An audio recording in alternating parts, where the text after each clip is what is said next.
I just so happened to be sitting at the base of a cliff when I read Psalm 121. It begins, I lift my eyes up to the mountains. Where does my help come from? My help comes from the Lord, the maker of heaven and earth.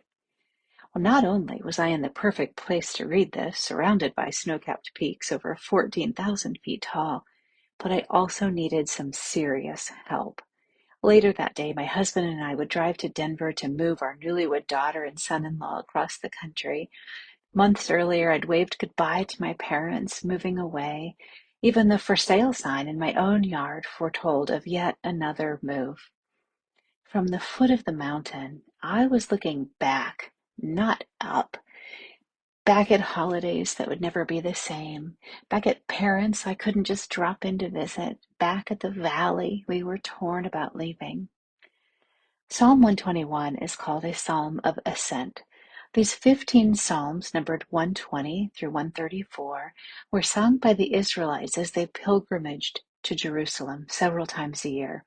An uphill climb, no matter where they started from. They may have also been sung on the 15 steps leading up to the temple. We can use them today as life progresses upward from faith to faith. When this journey becomes wearisome, God comes to help. The Hebrew word used in this chapter for help is azar, the same word used to describe the woman in Genesis 2:18.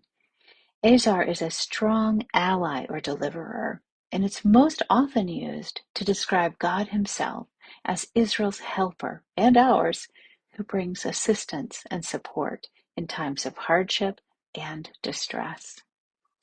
6 times in 8 verses, Psalm 121 promises over and over that God is watching over you.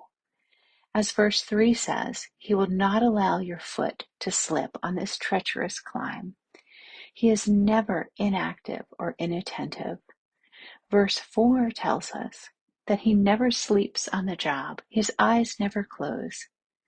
And come to think of it, I can't sleep either when I'm busy watching and worrying over myself. You can rest easy knowing God is on the job. In verse 5, God is still watching as he is described as your shade at your right hand.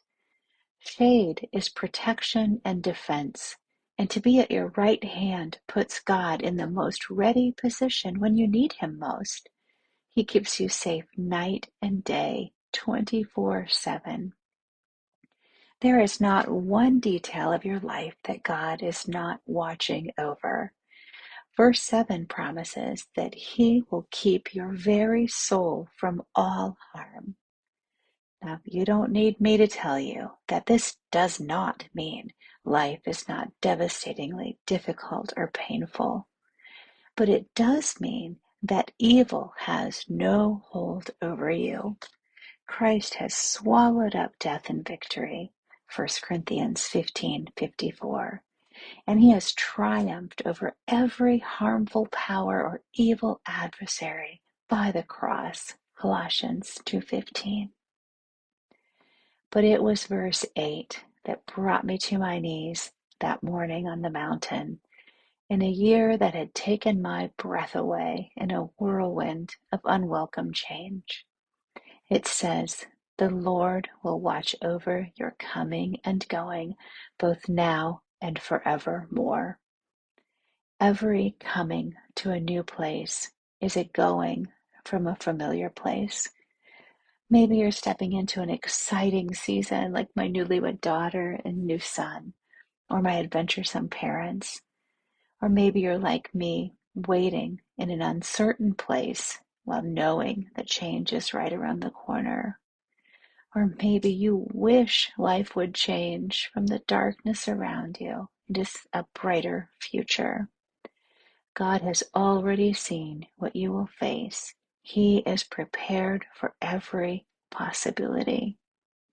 He made your mountains, and he will move them in his time.